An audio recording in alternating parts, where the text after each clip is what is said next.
Hi, this is Peter Woolfolk speaking. Now, first of all, thank you so very much for listening to the podcast. Now, I am very excited to let you know that the podcast is now available on Amazon Alexa. You know the drill. Simply say, Alexa, play Public Relations Review Podcast, and she'll take it from there. And again, thank you for listening. And if you enjoy the program, please become a subscriber. Now, on to the podcast. Welcome. This is the Public Relations Review Podcast, a program to discuss the many facets of public relations with seasoned professionals, educators, authors, and others. Now, here is your host, Peter Woolfolk. Welcome to the Public Relations Review Podcast and to our listeners all across America and around the world. Now, question. Would your new public relations firm also seek a new startup business as clients? Well, there is a firm that is doing it, and they are doing just well. Black Unicorn Public Relations is a new breed of public relations and communications firm. They go beyond traditional services and act more as an in-house extension rather than an external outside agency, providing startups with opportunities to excel in the public sphere and to put them on the path to success. Black Unicorn PR helps European countries gain exposure in the international media.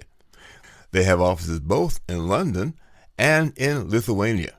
Team members are located all over the globe, from Spain, South Africa, to Germany and Slovakia. Now, the firm was founded by JJ, who professionally is known as Julia Jugorova. She is a trained journalist with over a decade of experience in public relations worldwide. JJ worked in public relations both in-house and on the agency side. Often she can be found jet-setting across Europe, delivering talks, offering mentorships, and leading workshops on PR and communications. She joined us today from Lithuania. Julia, welcome to the podcast. Thanks so much for having me.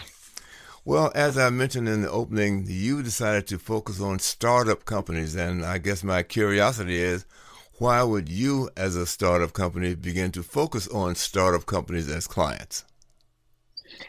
Yeah, so there's an interesting story to that. Having a PR agency focusing on startups was never kind of, my go-to thing. I never thought that I'm going to be doing that. When I started working in PR, I always worked for very big companies. So think TomTom, Asus, Visa and the likes.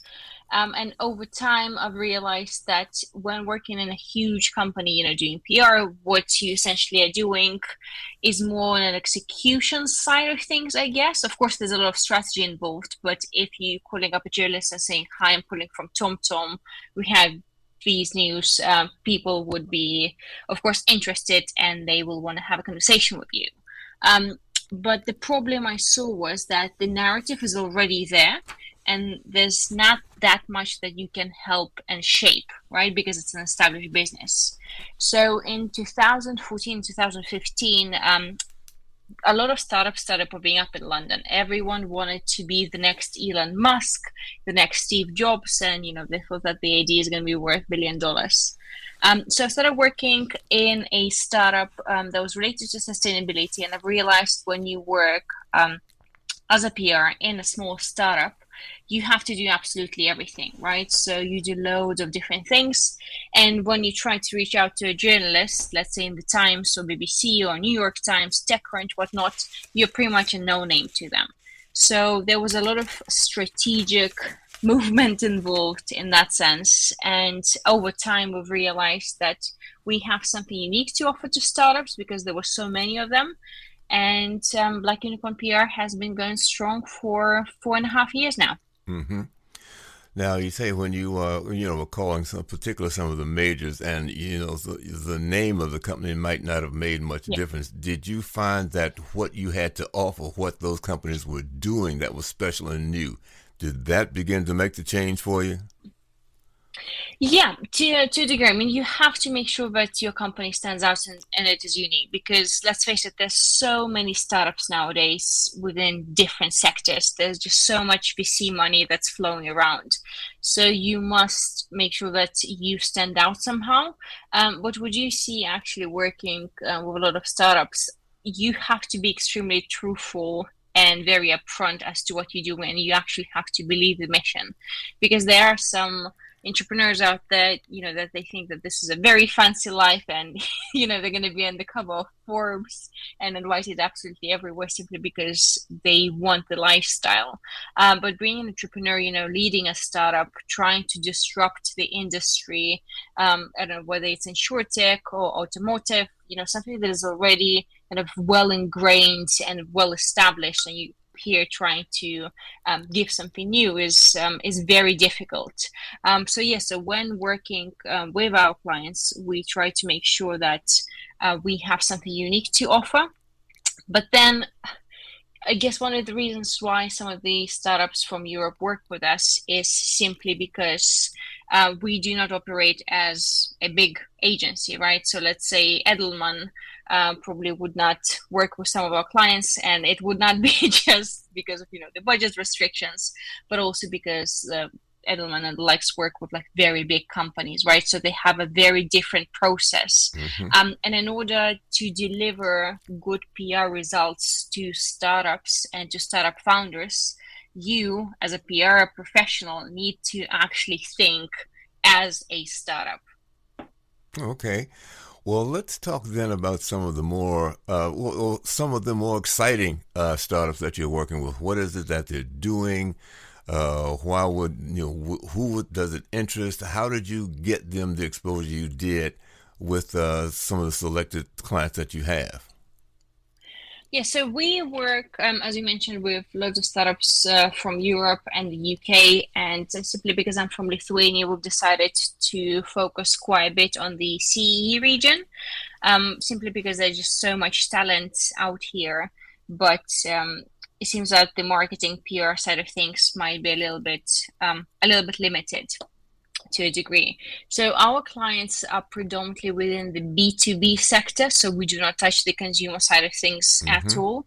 And we never work with someone just for a couple of weeks and then stop. We just try to carry on with the relationship for a couple of years. So we have loads of really, really cool startups, and by that I'm just saying that because they are clients, simply because we work with clients that we believe in and with the ones that we click. And this is probably something that a lot of PR professionals can relate to. Paying your bills obviously is great, but you don't want to be in the position when someone pays your bills and then you just can't live a normal life. So one of the startups actually that pops to my mind is the one that we've been working for 2 or 3 years now. It's Planet 42. So the founders are Estonians, but they operate in South Africa. And essentially what they do is they democratize mobility by enabling people that are ignored by banks to get access to personal vehicle through its car subscription service. And we've been working with them for a while. We started working with them when there were just 9 of them. Now there's 90 of them.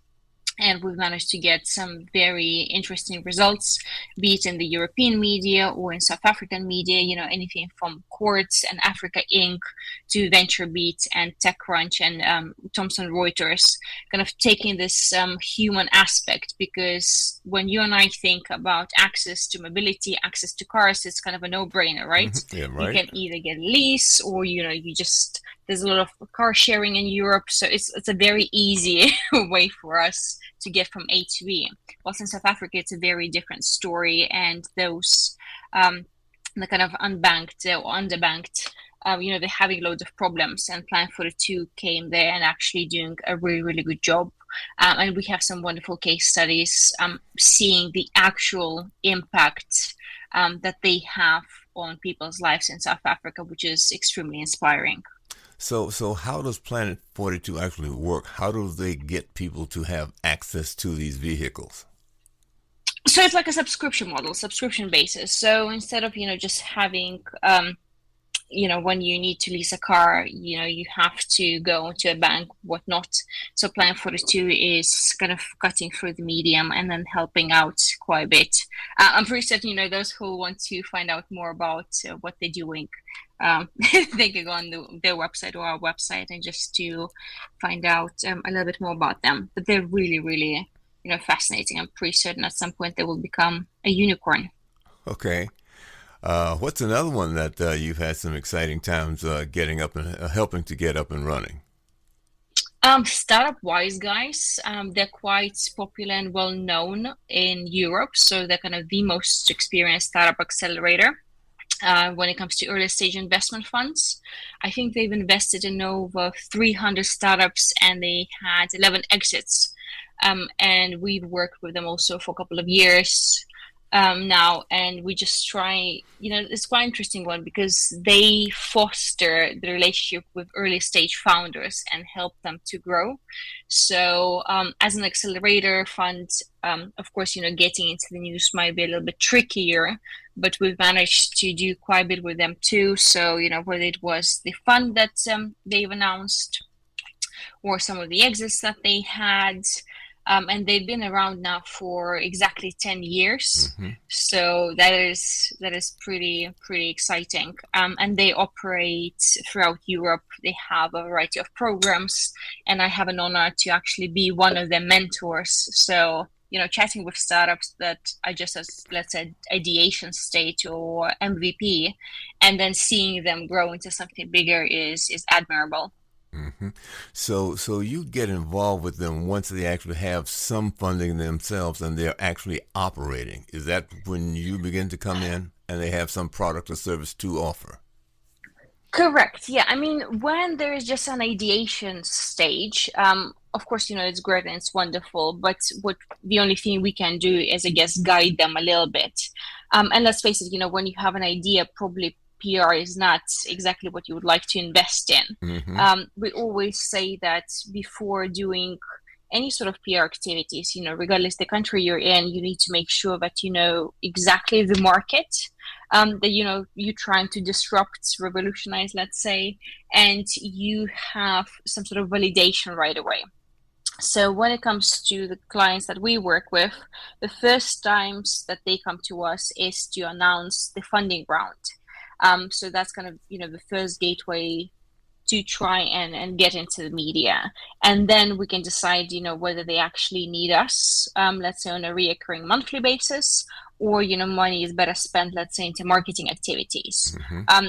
Because something that we try to do with startups, educate, I guess, not only, the clients that we work with, but just startups in general in Europe, is the role that PR plays, especially in the world of startups. A lot of people get it confused, let's say, with advertising. And then they just think it's like pay for play and play for pay. So we explain them that, this is not how it works. We are very kind of, I guess, traditional PR agency where we look only after the earned media reputation. And, that's important for us. So we don't pay money to anyone, we don't sell anything. So we just try to generate ideas interesting enough for the media. And sometimes, let's say a startup is just simply not ready to do PR activities, which is also fine. And then we say, perhaps it's worth investing more, I don't know, in social media marketing or advertising if they can. Mm-hmm. Well, you've talked about the successful side of it. What are some of the, or perhaps one of your more challenging startups that you've had to deal with, and what hurdles did you have to clear to get what you thought they needed to get for them? You know what? I think every startup, when it comes to funding announcement, sometimes regardless how big or small, will present with its own challenges. And the reason for it is that you are kind of mediating between the media, right? The journalists that are extremely busy, and the founders and investors that normally have pressures on them. So whenever there's, let's say, a funding announcement, whether it's 1 million or 10 million, 15 million, doesn't really matter. What we try to explain to the founders is that we're very much dependent on the way the journalist is working, right? So we can't dictate and tell them, hey, listen, TechCrunch, I need this article out tomorrow, even though I just sent you a press Right. release, a couple of hours ago. This is not how it works. Right. And sometimes, life happens. Journalists are also people. This is another thing that we should not forget. We should not be using them just simply as tools. So that poses, I think, the biggest challenge when it comes to going out, to the media with some sort of news, because you're so heavily dependent on a lot of external factors. And I get both sides. I get the founders that want the news to be out as soon as possible, right? And they have the pressures a lot of times from investors or, for whatever other reason. But then I also do understand journalists that we are very much dependent on them and on their busy schedules.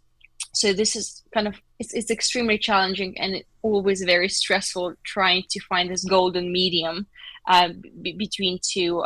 Of course, if a client is happy, let's say, to wait a month, sometimes even more, because that also happens, especially if you offer an exclusive to a certain publication, then it makes our life slightly easier.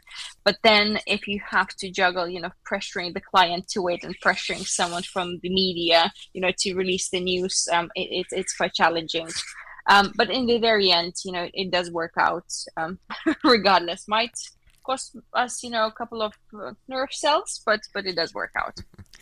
Now, you do have team members in various places around the globe, as I mentioned, Spain and Germany and Slovakia. Are they also on the lookout for you for startups in those countries as well?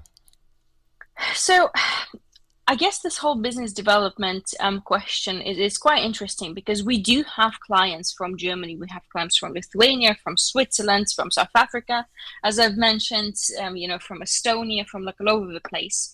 But we have never done anything that is extremely proactive, as going out, and trying to get those startups on board. Okay. Majority of the business comes to us, through mentoring sessions, through speaking opportunities and engagements. But of course, all of our team members that are scattered across the world, very much, encouraged to tap into the startup ecosystem within, their communities, in their cities and their countries. So you have a linkage, I would imagine, then when you say startup companies, the incubation systems, as we call them here, that you have your fingers into those incubation systems and participate perhaps in part of their development of these new firms? To a degree. So I think that would go down to kind of being mentor with a lot of accelerator programs. Mm-hmm. Or sometimes, even working with VC funds. And by that, I mean, we don't go out there and just say like, hey, look at us, we're so cool. Would you like to work with us? Come on, give us money. But it comes more from educational and actually caring perspective, explaining once again to the founders the differences between PR, advertising, social media marketing and whatnot. Mm-hmm. So then, whenever they're ready, at least they can make an informed decision saying, okay, cool, so I know what I need PR for, or, they'll figure out, okay, perhaps, I don't need PR now, maybe I'll need it in a couple of years. So that's kind of the main thing that we do. We do a lot of PR clinics where people can book in time with us and just brainstorm ideas. And once again, our kind of goal is never to force anyone to work with us. Kind of shooting myself in the foot here. It feels, but we really want to help startups to thrive in the best possible way that they can. And sometimes it means not going with us, but let's say investing in and marketing activities, which we have partners also in the UK and across Europe, and we're more than happy to make necessary introductions. Mm-hmm. Well, it's interesting. Not too long ago, I actually did an interview with a fellow in Tel Aviv, Israel. He just started up the Propel PR platform that helps PR agencies, get better outcomes from their, from earned media. He reports that sort of thing. So, I guess my next question is: had you given any consideration to, planting your flag here in the United States? We haven't. No, we haven't. And a lot of times, we do have a few companies in Europe saying that, oh, we really want to do some PR activities in the US. We want to be in all those, fancy publications and go to South by Southwest at some point and speak there. I think the biggest challenge when you're based in Europe, and that might sound really silly, is the time difference, right? So, even for you and I, it took quite a while to try and figure out the right timing. Yeah. So, like, we're already, it's 5:30 here in Lithuania where I am, right? So, and then you guys just starting the day. So, in that sense, it's very tricky. And when working in PR, things are happening imminently. So when we're asleep, if something happens with the client, or there's an opportunity that needs our immediate attention, it's quite likely that we would not be able to do that. Right. So the time difference is very tricky in this case. Mm-hmm. And another thing I think is, if you operate in a certain market, let's say as big as of a market that the US is, you need to know the media, you need to know the landscape, you need to know exactly what's happening on a day-to-day basis, and how that news agenda is affecting the news flow. Whilst here in Europe, we work specifically with English-speaking media, right? Mm-hmm. So whether our client is based in Spain or Estonia, it doesn't really matter, because they want to target very specific titles, which is TechCrunch, Sifted, EU startups, tech.eu, and whatnot. So we know the beat, we know the journalists. We've worked with them for a while now, so it's easier to feel, what's happening. Mm-hmm. Well, Julia, you provided us with an awful lot of great information about what you're doing with your Black Unicorn PR firm. So, are there anything that you think that we've missed asking you? That is a tricky question. I did not expect you asking me a question like that. Well, something that you thought you'd like to say that I didn't ask you a question about. Sure. I think it's important, regardless where the startup is from and whether, it's early stage or it's, let's say, Series E, Series B. What I would really advise for everyone is to have a very decent PR infrastructure in place. That's one thing. And secondly, if there is an opportunity to get someone in-house or, freelance, an agency, whichever works for a startup, depending on the stage that they're at, it's important to have someone who understands how PR and communications world works, right? Because sometimes you can have media request in the morning and you need it within a couple of hours, and the C-level executives or the founders that need to respond also need to understand that the journalist is not going to be waiting forever. So just having a bit of a more in-depth understanding of the industry, I think, comes in extremely handy to a lot of startups, especially where the founders are just let's say first-time founders. Oh, great. Well, I certainly want to thank you so much for providing an overview of the success you're having with Black Unicorn. And my guest today has been Julia Jugorova, and she's joined us from Lithuania. And if you've enjoyed the podcast, we'd certainly like to get a great review from you. And once again, Julia, thank you so much for being a guest on the Public Relations Review podcast. My pleasure. Thank you so much for having me. Okay.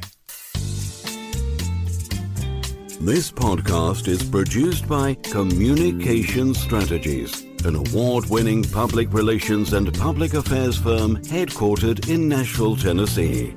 Thank you for joining us.